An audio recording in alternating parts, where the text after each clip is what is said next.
This story is called An Irish Wedding in Marbella and Subsequent Email I Sent My Ex-Wife. It was shortlisted for the Loft Books Short Story Prize in 2023 and is featured in their fourth edition of their publication. An Irish Wedding in Marbella and Subsequent Email I Sent My Ex-Wife.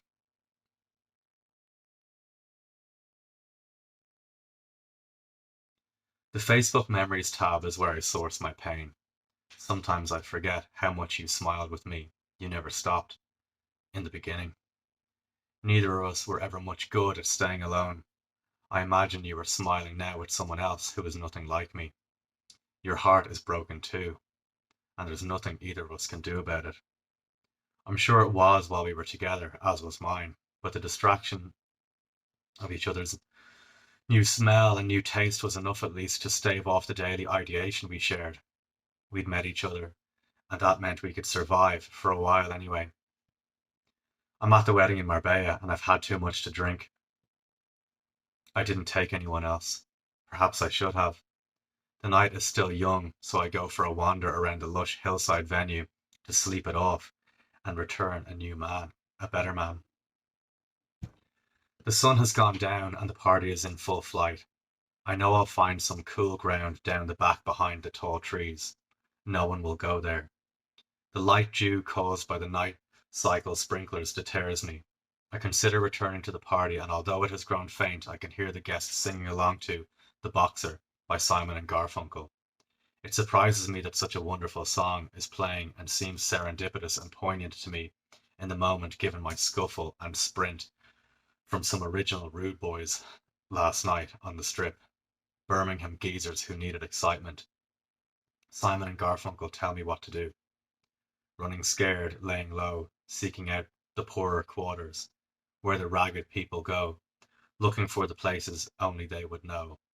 La la la la la la la, la la la la la la, la la la la la la la, la la la la.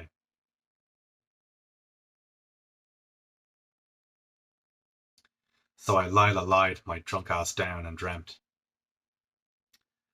I crawl inside your womb to keep warm. I say I'm sorry over and over again. I have a slight fever. I'm feeling under the weather and think you'll heal me. My mouth makes the hissing sound of a struggling bicycle pump. Your belly inflates with the torrent of my sorrow wailing in concert with yours. Your body falls limp in the calm of our shared horror. Ecstasy overtakes, allowing your back to arch you into a crescent moon shape. Your arms fall by your sides, limbered by our shared memories that I have bled directly into your aorta, which swirl throughout your body, reaching their eventual destination, your slowly healing wrists. The scars bubble that beautiful pink-red blue, and your feet can lift lifelessly from the gravelled alley where I first found you. Like a creaking haunted ocean liner, the hot air balloon you've become carries us up into the sky. The moon is fucking enormous. We don't have 80 days, but I'm happy to take whatever time I can get with you. I can tell you don't want to talk. What, if anything, is there left to say? It's over and we both know it.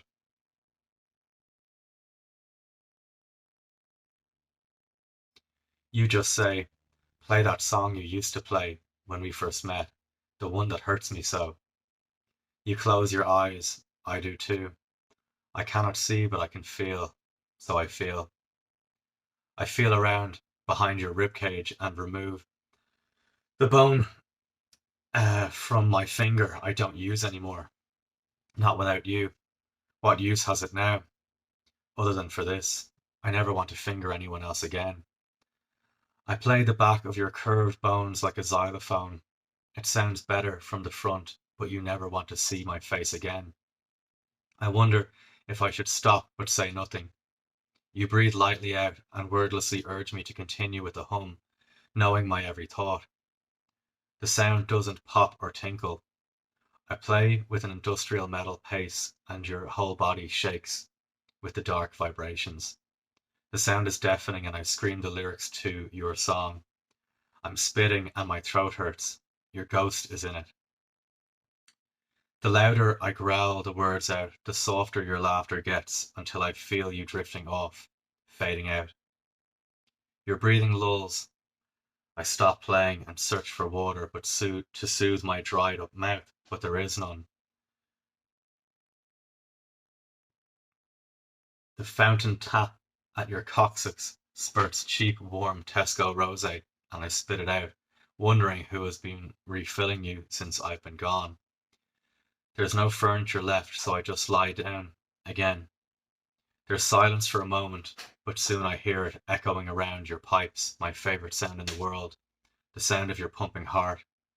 Your belly button is a cracked, stained purple looking glass. I stand there enjoying the salty breeze as we eclipse the moon, casting a grey bulb of a shadow over Dublin Bay. I wish we were there. I wish all this was real. I let my skeletal finger fall towards the sea, but it doesn't make it to the water. A one-eyed gull swoops in and snatches it up in her beak. I hope it will be I hope it will help fortify her nest so that her chicks don't meet an untimely end, blowing away into a world they are not yet prepared for. I think I hear you say, "Don't go, please," and I tell you I'll never leave you again. But you shout at me, yelling, "You're not listening." I said, "Go now, go." You hold your nose and blow hard, causing your ears to pop open, and we're losing pressure rapidly. We're plummeting.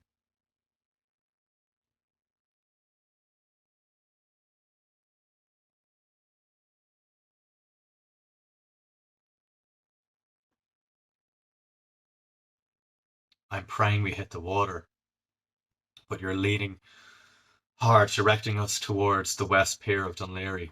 I guess when I stopped playing music, that was the end. The green lamp of the lighthouse is flashing as we crash into it, being torn apart, and we sink into oblivion on either side of the rocks. I can feel my body stirring. I'm crying a little. I can feel that I'm waking. I don't want it to end, even though I'm conscious of the fact that it's just all been nothing but a delicate nightmare.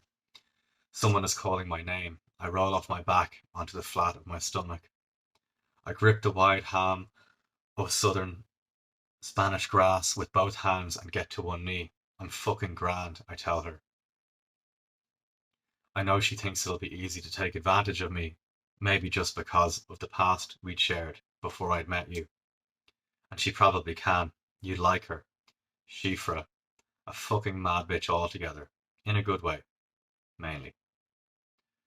But not in that waking moment she can't. I'm not in the fucking mood, obviously. Shifra says she knows I need a shoulder to cry on. I tell her I need a wet, warm throat to violate, and she smiles, saying that if I play my cards right, later on that might be a possibility. I tell her to get her hands off me, that I'm grand.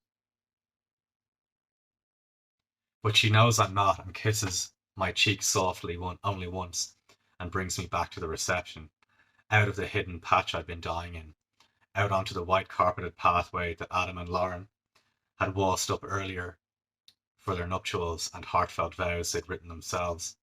There's a sensitive soul beneath that hard exterior of that lad, apparently. I was proud of him. We all were. I don't want to be here, I tell this pale goth ghost from my past. I wonder why she's even here. Like, who the fuck does she even know? But she's not a ghost at all. She's warm, in fact, and she just tells me that I need another gin and tonic. And she's right again. They're always right in times like these. I want to be back in Ireland with her, I whimper, and I squeeze Schiefer's hand as I swallow the fist of a lump in my throat, approaching the music. How did I fuck up my own marriage, Schiefer? The wedding had been a three. Myself and Jono didn't make the groomsmen cut. I cried in the shower before leaving. Remember our own wedding day. The Nirvana cover band you let me have. Your punk rock look like Courtney incarnate. The skulls, pumpkins, and spooky snow globes placed on beds of dried Halloween leaves on all the tables. Your mother's scowl removed. The magic in the air. I considered which sunglasses would be less obviously trying to hide the little laceration my left eyebrow had sustained, getting a square dig off the most Napoleonic of the Birmingham football hooligan types the night before.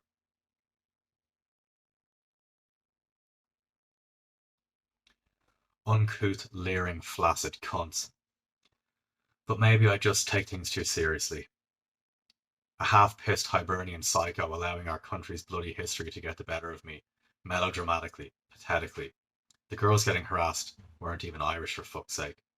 Sometimes I'm a stupid cunt. As you know.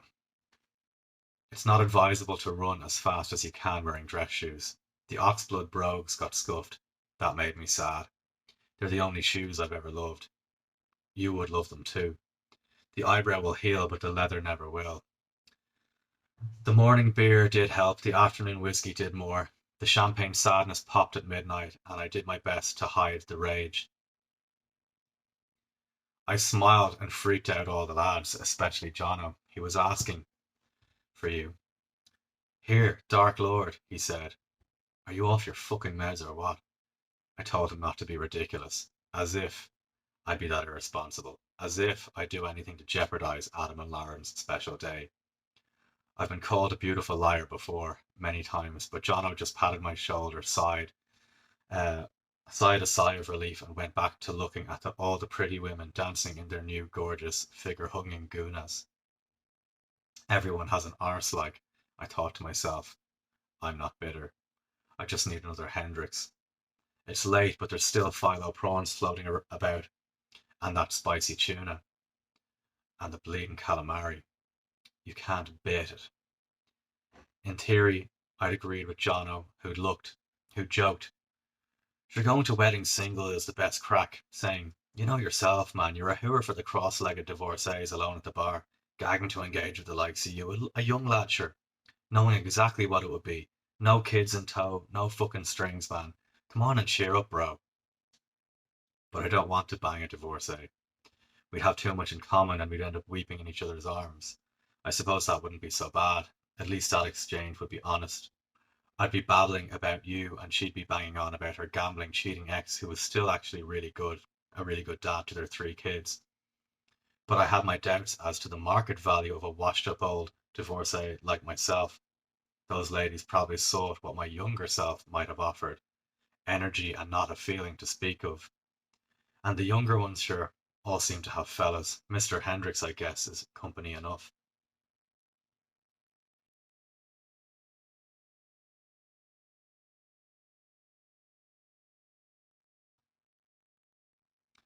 An unholy trinity of the lads' mothers I know since I was a scamp start to hover, bearing bowls of patatas bravas. I'm speaking to one of the waiters in Spanish because I can. They're all very impressed. I'm talking absolute pony, but sure, they don't know that. They ask me how my mother is, and I lie through my teeth. I can feel her smoker's cough swelling inside me as I clear my throat. I can tell Catherine is trying not to look at my eyebrow, my newly formed crow's feet, the pain in my eyes, and my ever-growing jowl. She's trying to smile through her pity and disapproval. Maureen asks no one in particular what the difference is between garlic mayo and garlic aioli. No one has a clue, including me, and I feel like a knob having just been audibly whacking out my broken, bouncing northern learned Spanish, Gallego, practically a different language. I respond to her smirking say, the spelling. She snorts a little and gives me a clip in the ear, I presume for having the audacity to be hilarious while she had a mouthful of too hot fried potatoes. Kathleen just stares at me, arms folded without saying a word. This woman has notions. She has it in her head that I'm the one who was a bad influence on Jono's younger brother Sean, who we'd always let tag along with us growing up.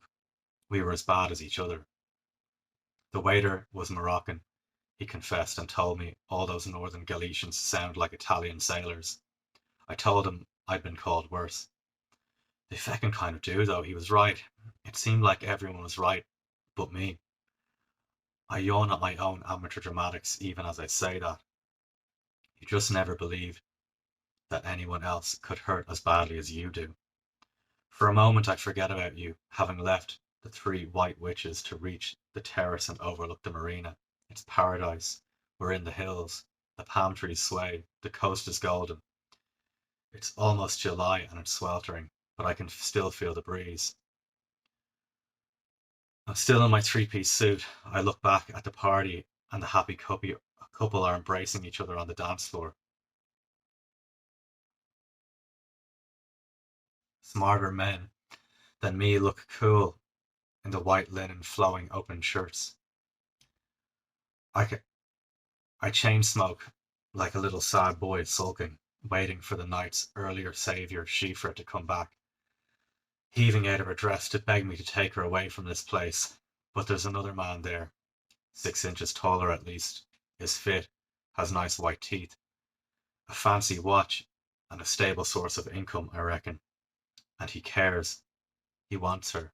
I don't really, and I can see the fist in his throat as he offers Shifra his hand and leads her out onto the occasionally erected dance floor.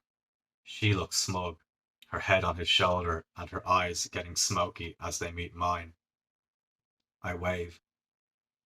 I really do hope they work out. He seems like he deserves her, or someone to cherish him at least. I know she'll hurt him, slowly, like you all seem to do. As they turn, he's clearly delirious about her. I'd say he was concentrating hard on, well, not getting hard, pressing into her. I want to get back into my dream world, where I could use telepathy to assure him that Shifra wants it. He sees me. I nervously wave and turn my shaking lithium hand into a thumbs up so that he can be safe in the knowledge that I mean him no harm. Things are wrapping up. Taxis arrive and the shawls are coming on as at the are coming on as shoulders are getting cold. I slipped into the shadows so that she cannot see me, and she'll invariably look back, waiting for her rescue. They get one together. We're in the same hotel. I'm positive this isn't an accident. I've been such a mess since the divorce was finalized that the days and nights all seem to bleed into one another. I'm not sure if it's been Shifra stalking me or the other way around. Neither would surprise me. I follow her and Handsome Dan or whatever the fuck his name is. I wait a little while. I take my shoes off, not wanting my heels to alert them to my presence. I know how quickly she moves. I slide down to sit outside her door and sip scotch from a beautiful rocks glass that I'd stolen from the venue and wait for it to begin.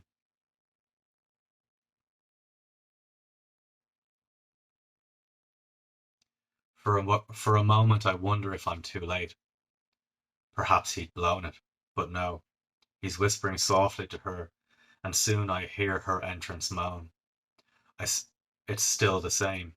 He's being gentle, she's being polite. Schiefer doesn't like it that way.